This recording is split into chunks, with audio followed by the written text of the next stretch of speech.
আমার নাম হচ্ছে আমিনুল ইসলাম জুনেদ। আমার গ্রামের নাম হচ্ছে মংলাপুর, নবীগঞ্জ থানা, হবিগঞ্জ জেলা। আমি 2021 সালের মার্চের 4 তারিখে আমি ভিজিট ভিসা নিয়ে আমি দুবাইতে আবার চলে যাই, সংযুক্ত আরব আমিরাতে। তো মে মাসের 24 তারিখে যাওয়ার পরে কাজ করতেছি 1 মাস 1.5 মাস এরকম গেল। দেশের এই পরিস্থিতি, কোটা আন্দোলন নিয়ে শুরু হয়েছে। তারপরে দেখতে পেলাম যে ছাত্রদেরকে এরকম নির্মমভাবে হত্যা করা হইতেছে, রাস্তাঘাটে মা বোনদেরকে এরকম নির্যাতিত করা হইতেছে। তো আমরা ফেসবুকে অনেক আমরা প্রতিবাদ করেছি।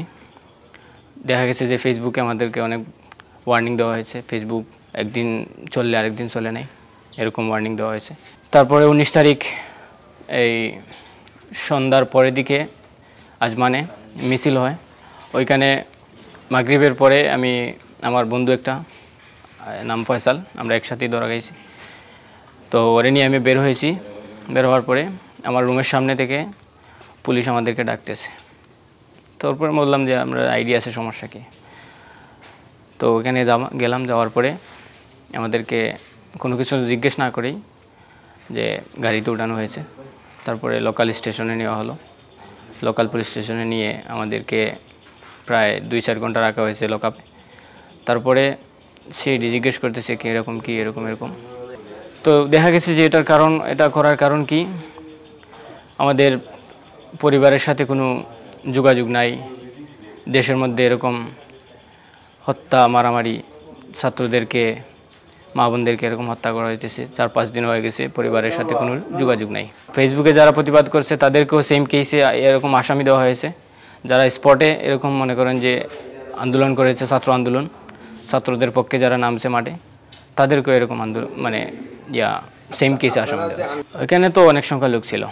যা দেখা গেছে যে প্রথম 15-20 জন এরকম আস্তে আস্তে অনেক জোর হয়েছে। তো মিছিলের সময় কিন্তু ধরা হয় নাই। পরে যারে যেখান থেকে পাইছে ওখান থেকে উঠানোর পরে আজমান থেকে ধরা হয়েছে 23 জন। আমার স্ট্রিট থেকে 23 জন ধরেছে। আমার তো 19 তারিখে রাত্রে থেকে আমি তো মনে করেন যে আমাকে ধরা হয়েছে। তারপর থেকে কবে কখন কারেক্ট কীভাবে ধরছে ওইটা জানি না। তো আমি জানি শুধু আজমানে 23 জন আমরা একসাথে একই লকআপে ছিলাম। সবাইকে জিজ্ঞাসাবাদ করে এই 19 তারিখ রাত্র চলে গেল। পরের দিন সারাদিন চলে গেছে। বিকালবেলা মনে করেন যে সবাইকে ডাকতেছে। তো সবাই গেলাম। যাওয়ার পরে দেখা গেছে যে স্পেশাল ফোর্স আসছে। তারপরে আমাদেরকে আবুধাবি ট্রান্সফার করা হয়েছে। আবুধাবি ট্রান্সফার করার পরে কোর্টে উঠানো হয়েছে আমাদেরকে। রবিবারে, সানডে কোর্ট বন্ধ থাকে। তো কোর্ট খুলে আমাদেরকে রায় দেওয়া হয়েছে এরকম 3 জন যাবজ্জীবন, বাকি 54 জন 10 বছর করে দেওয়া হয়েছে। সাথে আমাদের সাথে একটা ইন্ডিয়ান ছিল, ওরও কিন্তু কোনো তদন্ত হয় নাই। ও ইন্ডিয়ান ছিল, ও ইন্ডিয়ান পাসপোর্ট, ইন্ডিয়ান সব কিছু, ওর ইন্ডিয়ান, আসামে। তারপরে আমাদের রায় দেওয়ার পরে মনে করেন আমাদের ইস্তেকবালে নেওয়া হলো। ইস্তেকবালে আমরা 32 জন, আর অন্য ইস্তেকবালে মনে করেন যে বাকি লোক 26 জন এরকম। আমাদের সরকারের কাছে আমরা যতটুকু শুনছি যে আমাদের সরকারের কাছে আমাদের ডিপোর্টের জন্য এরকম বলা হয়েছে। আমাদের দেশ থেকে এরকম একটা প্রশ্নের উত্তর গেছে যে ওরা আমাদের দেশদ্রোহী, আমার দেশের ক্ষতি করতেছে, ওরা তোর দেশের ক্ষতি করবে, তোর দেশের যা রায় আসে দিয়ে দে, এরকম একটা, যেটা শুনতে পারছি। তো আমাদেরকে মনে করেন যে আল্লামা দেলোয়ার হোসেন সাঈদীর ফটো দেখাইতে হয়েছে যে এরকম নাকি এই দল করো, জামায়াত শিবির, তোরা জঙ্গি, এরকম বলা হয়েছে। তারপরে সরকার পতনের আগে 5 তারিখের আগে কিন্তু আমরা কোনো ফ্যাসিলিটি পাইনি। 5 তারিখের পর এই 8, 9, 10 তারিখের ভিতরে মনে করেন যে আমাদের বেডশিট দেওয়া হয়েছে। এরকম ভালো একজন মানুষের যেগুলো নিত্য প্রয়োজনীয় জিনিস, সাবান, শ্যাম্পু যেগুলো লাগে, এগুলা দেওয়া হয়েছে। এই আমাদের ডক্টর ইউনূস সাহেব, উনি যখন আমাদের নিয়ে কথা বলেছেন, আইনজীবী যখন আমাদের ওইখানে গেছে আমাদের হয়ে, মনে করেন যে আমাদেরকে ওই দেশে ছাড়ার জন্য আবেদন করবে। আবার যদি ওই আবেদন উনি এই দুবাই সরকারে যদি না মানেন তাহলে আমাদেরকে দেশে নিয়ে আসবে। আইনজীবী যখন গেছে এই খবরটা আমরা কোথায় পেলাম যে আমাদের সাথে 57 জনের মধ্যে একজনের ভাই আসছে দেখা করতে। তো ওরে দেখা করতে দেওয়া হয়েছে। তো ওর ভাইয়ে বলছে এরকম যে তোদের এই সারানোর জন্য ডক্টর ইউনূস সাহেব অনেক পদক্ষেপ নিয়েছে। এই আইনজীবী আসছে এই দেশে, কয়েকদিনের ভিতরে তোরা এই দেশে হোক অথবা বাংলাদেশে হোক মুক্তি পাবে। 3 তারিখে আমাদের অ্যাম্বাসেডর এসে আমাদের আউটপাস বানায়। কারো পাসপোর্ট ছিল, কারো পাসপোর্ট ছিল না। তো আমাদের তো মোবাইল ছিল না, আমরা কোনো নাম্বারও মুখস্থ নাই। ওগুলা আমরা পাসপোর্টের জন্য কোনো কন্ট্যাক্ট করতে পারি না আত্মীয় স্বজনদের সাথে। তো দেখা গেছে আমাদের ট্রাভেল পারমিটই হয়ে গেছে, ট্রাভেল পারমিটে আমরা সাইন দিয়ে দিছি। তো ট্রাভেল পারমিট দিয়ে আমাদেরকে এই গভর্নমেন্ট টিকিট দিয়ে আমাদেরকে দেশে পাঠানো হয়েছে। নিজে টিকিট করছে যারা, তারা আগে চলে আসছে, আর যারা মনে করেন যে এই টিকিট গভর্নমেন্টের টিকিটের জন্য অপেক্ষা করছে তারা একটু দেরি হয়েছে। 7 তারিখে অনেকে আসছে, এরকম দাপে দাপে লোক পাঠানো হচ্ছে। তো আরও অনেক অনেক বাঙালি সেম কেসের আসামি কিন্তু এখনও আবুধাবি, এই শারজা, যতটুকু শুনতে পারছি, আবুধাবি তো নিজের চোখে দেখে আসছি, এখনও 2টা লকআপের মধ্যে 50+ হবে। তো আমি বর্তমান সরকার ডক্টর ইউনূস সাহেবের কাছে অনুরোধ করব যে আমাদের প্রবাসী যারা আমাদের পাশে ছিল, যে তাদেরকেও আমাদের মতো এরকম দেশে অথবা ওই দেশে একটা ব্যবস্থা নেওয়ার জন্য। আর অনেক বাঙালি আছে ওইখানে। তো আমরা যারা মনে করেন যে কর্মসংস্থান হারিয়ে ফেলেছি, আমাদের সরকারের কাছে, বর্তমান সরকারের কাছে একটি দাবি থাকবে, দেশে হোক কিংবা বিদেশে হোক, আমাদের কর্মসংস্থান দেওয়ার জন্য।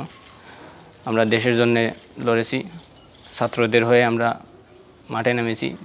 যে কোনো যারা যারা মনে করেন যে মিছিলও করে নেই, ফেসবুকে শুধু স্ট্যাটাস দিয়েছি, ফেসবুকে শুধু প্রতিবাদ করছে, তাদেরকেও সেম 10 বছর করে আসামি দেওয়া হয়েছে, 10 বছর করে সাজা দেওয়া হয়েছে। তো আমাদের 57 জন 2 ধাপে কিন্তু ধরা হয়েছে।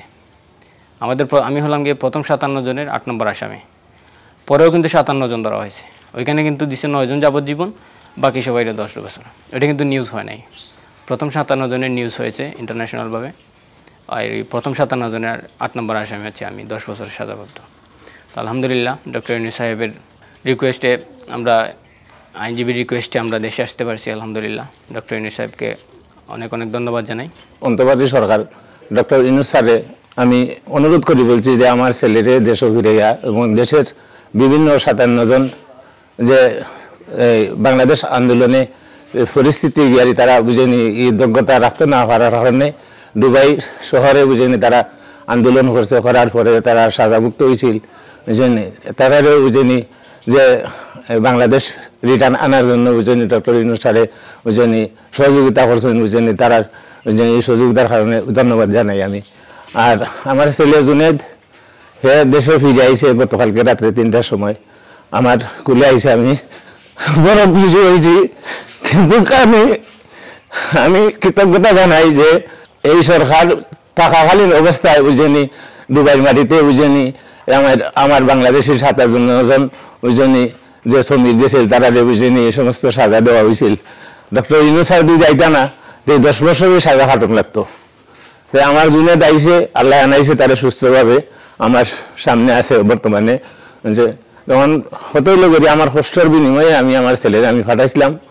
আমার অনুরোধ থাকবো যে তারা অনেক ক্ষতিগ্রস্ত হইয়া বুঝেনি তারা দেশে আইছে, বাংলাদেশ অন্তর্বর্তী সরকার যে বুঝেনি ডক্টর ইউনূস স্যার, তার কাছে আমার অনুরোধ বুঝেনি যে একটু সহযোগিতার সঙ্গে কর্মসংস্থান হোক, অর্থনীতি হোক, বুঝেনি একটু সহযোগিতা করার জন্য।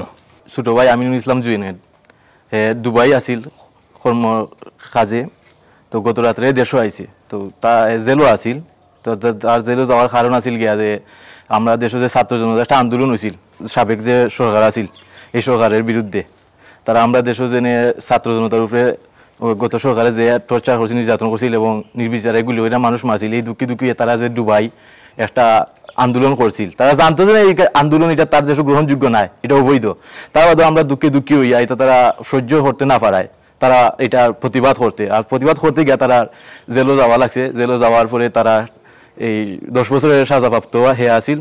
তো অনেকের যাবজ্জীবন হয়েছে, তার সাজা আছিল 10 বছরের। তো আমরা তো জেলে যাওয়ার পথে তার কোনো খোঁজ খবর পাইছিলাম না, কিলা আছে না আছে, কোনো জীবিত আছে কি না আছে।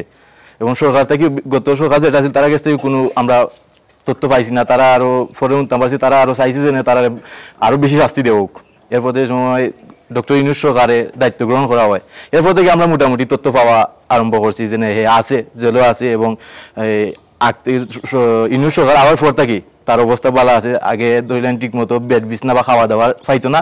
ইউনূস সরকার দায়িত্ব গ্রহণ করার পর থেকে নিয়মিত খাওয়া দাওয়ার পাইছে বা হয়েছে, তার কিছু যতটুকু আমরা জানতাম পারছি। তো আজকে আমরা সংবর্ধনা দেওয়ার কারণে তো আমরা গ্রামের ছেলে এবং খুবই ভালো ছেলে, গ্রামের ছোট বড় সব জিজ্ঞাসা করেন, কোনো নেগেটিভ পাইতো না, সব তারা বালা চোখে দেখে। এবং একজন কোরআনে হাফেজ। তো তবে আমরা একটা গ্রামের মাঝে একটা সংগঠন আছে মংলাপুর যুব সংঘ, তো আমরা মংলাপুর যুব সংঘটাকে তারা একটা সংবর্ধনা দিলাম এবং ফুলের মালা দিয়ে বরণ করে আমাকে, ওটাও আজকের এই আয়োজন। তো সেই লোক তার পরিবারের মাঝে একমাত্র উপার্জনকারী, তার আব্বাও অনেক বয়স হয়ে গেছে কি, তো রিন্টিন হয়ে বিদেশ গেছিল যাতে পরিবারের সচ্ছলতা ফিরানি যায়। তো এখন তো ঠিক মতো ঋণটাও মারতে পারছে না, ধরা খাই আইছে সব কিছু আড়াই আইছে। তো সরকারের ধন্যবাদ যে তারা যে আমরা ফিরে দিয়েছেন, ওটাও অনেক কিছু। আমরা তো 10 বছরের ভিতরে পাওয়ারও আসা না, তারপরে যে আমরা পাইছি লাখ লাখ শুক্রিয়া আল্লাহর দরবারও এবং ধন্যবাদ ইউনুস সরকারের।